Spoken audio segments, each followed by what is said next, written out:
हरियाणा में लिंगानुपात पिछले साल के मुकाबले घटा है। साल 2024 में जहां लिंगानुपात 907 था, जो अब गिरकर 905 रह गया, यानी 1000 लड़कों के जन्म के पीछे 905 लड़कियां ही पैदा हो रही है।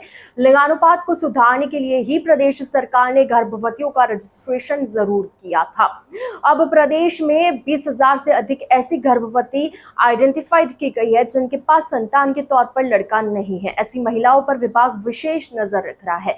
नेशनल हेल्थ मिशन ने अवैध गर्भपात पर अंकुश लगाने के लिए नई स्ट्रेटजी अपनाई है, जिसके तहत प्रदेश में उन गर्भवतियों की लिस्ट तैयार की गई है जिनको अब तक किसी लड़के संतान की प्राप्ति नहीं हुई, क्योंकि बिना लड़के वाली गर्भवती और उसके परिजनों के लड़के की चाह में अवैध गर्भपात के लिए प्राइवेट अस्पतालों का रुख करने की संभावना ज्यादा रहती है।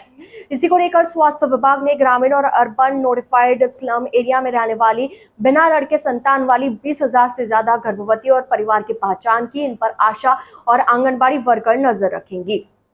प्रदेश के नेशनल हेल्थ मिशन से प्राप्त डाटा के अनुसार बिना लड़के या केवल लड़की संतान वाली गर्भवतियों की संख्या सबसे ज्यादा जिंद जिले में है। हिसार व रोहतक में भी विशेष निगरानी रखी जाएगी। हरियाणा में आशा और आंगनबाड़ी वर्कर को गर्भवती पहचानने का जिम्मा सौंपा गया है। विभाग द्वारा शुरू की गई मुहिम में 6 महीने की अवधि में हरियाणा की कुल 54,868 गर्भवतियों की पहचान हुई, जिनमें से 20,722 ऐसी गर्भवती है जिनके पास पहले कोई लड़का संतान नहीं है। बिन लड़के संतान वाली या कहे कि केवल लड़की संतान वाली गर्भवती महिलाओं की लड़के की चाह में भ्रूण लिंग जांच करवाने और अवैध गर्भपात की संभावना ज्यादा रहती है, जिस पर अंकुश लगाने के लिए स्वास्थ्य विभाग ने ऐसा कदम उठाया।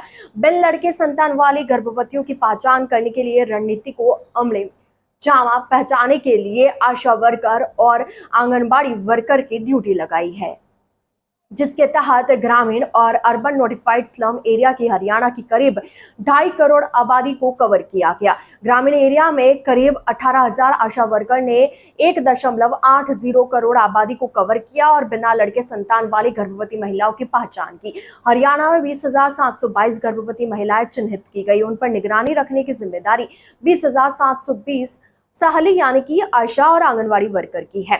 इसलिए इस लिहाज से कह सकते हैं कि हर एक गर्भवती महिला पर एक आशा आंगनबाड़ी वर्कर नजर बनाए रखेगी कि वो किसी भी तरह से अवैध गर्भपात या भ्रूण लिंग जांच में इन्वॉल्व ना मिले। अवैध गर्भपात में प्राइवेट अस्पताल संचालकों या फिर एमटीपी किट के अवैध तरीके से इस्तेमाल या बेचने के मामले में मेडिकल स्टोर के अलावा अवैध गर्भपात में गर्भवती महिलाओं या उनके परिवार की भी भूमिका रहती है।